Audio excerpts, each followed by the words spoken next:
It's the grandson of Right Thought. Welcome to the School of Marvelous Light.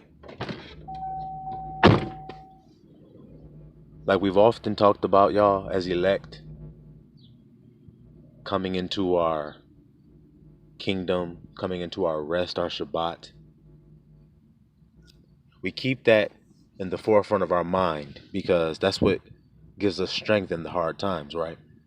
The promises, the things that He promised us, they give us strength when sometimes that doubt tries to creep in or that fear tries to creep in, whatever it may be.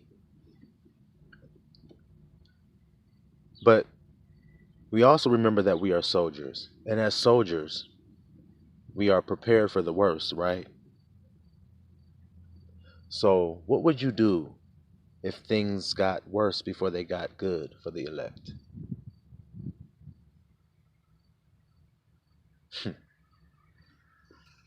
Like, the power went out,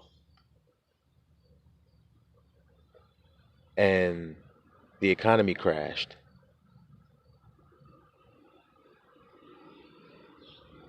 and people were looting and rioting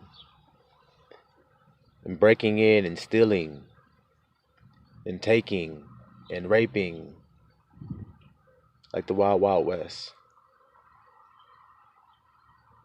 And then, let's say, in the midst of all of this chaotic activity, great natural disasters occur in great succession, like labor pains, and the earth is rent, and noxious gas is released into the atmosphere, causing people to turn into zombies around you. What if that was the case, y'all?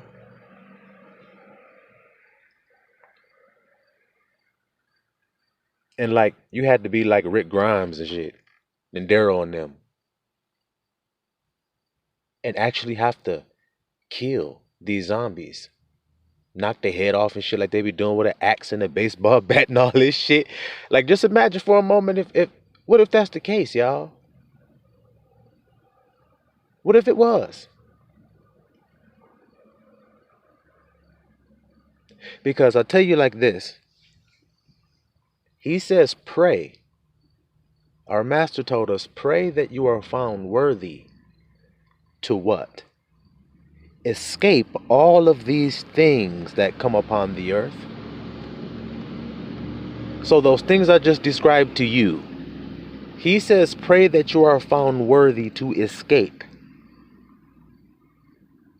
Now, those who are not worthy to escape will have to go through that. Are you prepared to be like Rick Grimes? You got your hat ready and your revolver in your holster and your cowboy boots and shit? You ready? Or you like Michonne? You got your katana sharp? Because it's interesting. I didn't think about this until just this moment. I met a girl not too long ago. And I was talking to her and teaching her the truth, all passionately and vehemently, giving her this truth. And she had listened to it and she was like, I believe all of that, what you told me. I mean, I'm reading it right there in the scriptures, all true. But when I pray to God, He told me that I'm not going to make it. This is just what she told me. She says, I prayed to God and I asked Him and He told me that I'm not going to make it. I'm going to go through those things I just described to you.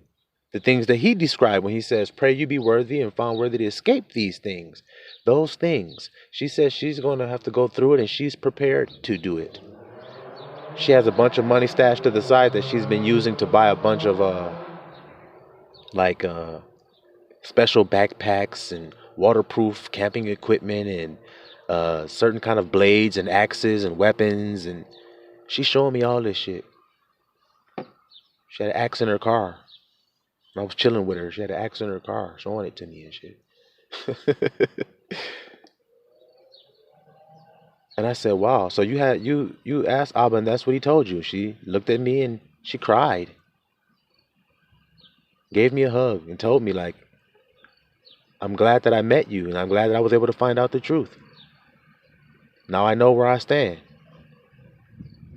And I said, well, when you prayed to Abba, did he show you about me? Did you ask him about me? She said, yeah, I did ask him and I had a dream. And I said, well, what was the dream? And she said, it was the Father and Yahusha celebrating together. And I said, what is this celebration about? And he was pointing down, and when I looked down, it was you standing there. That's what she said.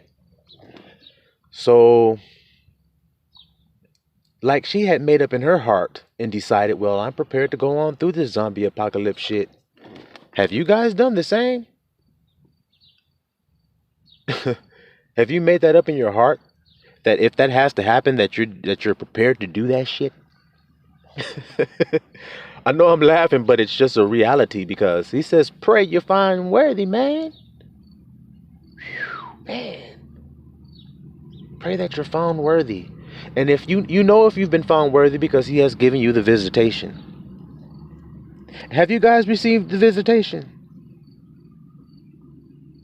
There's a couple brothers that I know of that I have talked to personally. One brother in particular called me and we had a conversation. I know he has had the visitation from the Father. But see, the Father was going through the earth, man. These last, especially 7 years. Since 2015, going through the earth, selecting his first fruits.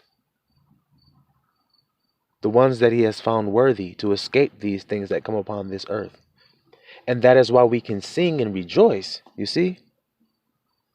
So this message I'm giving you is going to vibrate in your heart based on where your heart rests, you see? If you're one of the elect who's had the visitation, and you know you're called out, then you would rejoice knowing, wow, that Abba has found me worthy to escape. Or else he wouldn't have visited me and woke me out of my stupor. Why would you wake somebody out of their stupor if you plan on destroying them? That don't make much sense, do it? You see why we as elect, why we struggle getting that understanding of beating our heads up against trying to wake up people in the world? You see why I said I'm speaking to y'all in the ark now? I'm not talking to people in the world anymore, trying to pull them into the truth. I'm only speaking to those in the ark, the elect. You notice how my message has been lately? After I told y'all Noah was going in the ark. Now, when Noah goes into the ark, don't that mean great destruction coming? Don't it? You see how Abba made the video about proclaim a fast? Now, when Israel fasts, that means they're at war. And if they fast and do what Abba say, their enemies will be destroyed. That's what's going on right now for Israel. And if you call yourself Israel, that's where you at with it right now. That's where you at with it right now. You sweeping house. You know your master is looking and he's right there about to open the door to that crib. So you have swept it and made it clean. And it might have a few little cobwebs there in the corner, little shit you still got to work out just like everybody do, just like the grandson do. Every now and again, little spider come crawling out like, damn, I thought I'd been solved this shit. You ever cleaned something in your house? If you understand what I mean by cleaning your house. Have you ever cleaned something in your house? And I mean, you got that corner so clean, you thought it could never get dirty again. You said, I've cleaned that thing out of my life so damn thoroughly, it'll never come back and grow again in my life. And then a year later, that shit is it's stronger than it was before. Fuck. Damn. You're back hooked on that shit, relapsed like a motherfucker, stuck harder than you was before. Shit. What the hell is going on here? You remember what Yahusha already told you guys? You see, I'm sorry, I got a sidetrack. Remember how I've been telling y'all that's what I do? I remind y'all of what Yahusha told you. Look how I'm doing it right now. Remember what Yahusha said when he was talking about the house, and he said, it's like a house that gets swept and clean. And the demon was cast out and you swept and cleaned the house. And then he came back in And he brought 7 more demons in with him. And your state was worse off than it was the first time. Y'all hear that? Damn. Who knew? So it's the same thing with addictions. You clear it out one time, you clean your house all clean and shit, and then if you let that nigga come back in the house again, he's gonna bring 7 more fellows in with him, and your case is gonna be worse. You're gonna be double fucking addicted. You see that shit?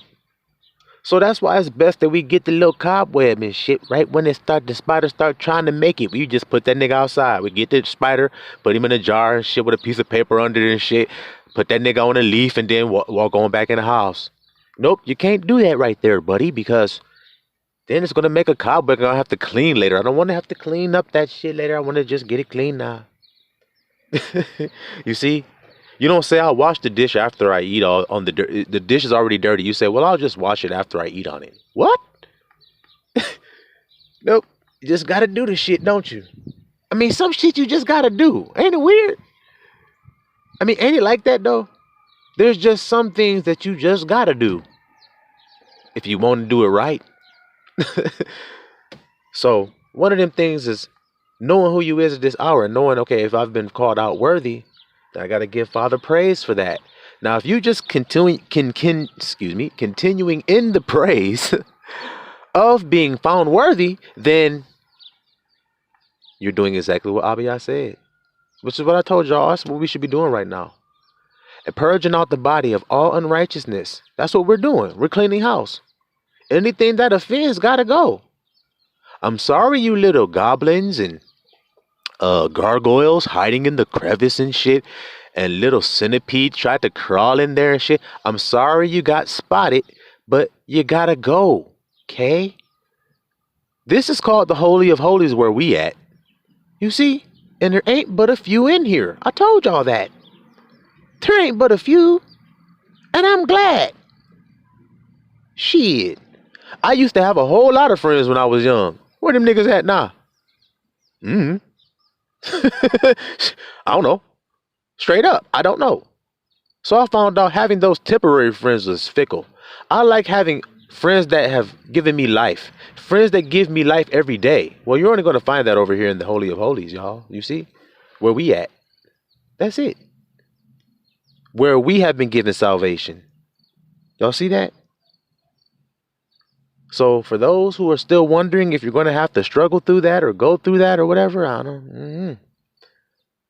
It's a hard pill to swallow, man. It says men's hearts shall fail them for fear of what they shall see. And I believe that's true if Abba said it. But all praises, we ain't got to deal with that, y'all. We've been found worthy. The first fruits. And it's okay to claim what's true. Even though some gonna hate and they ain't gonna like it. It is what it is. Silawam Israelah.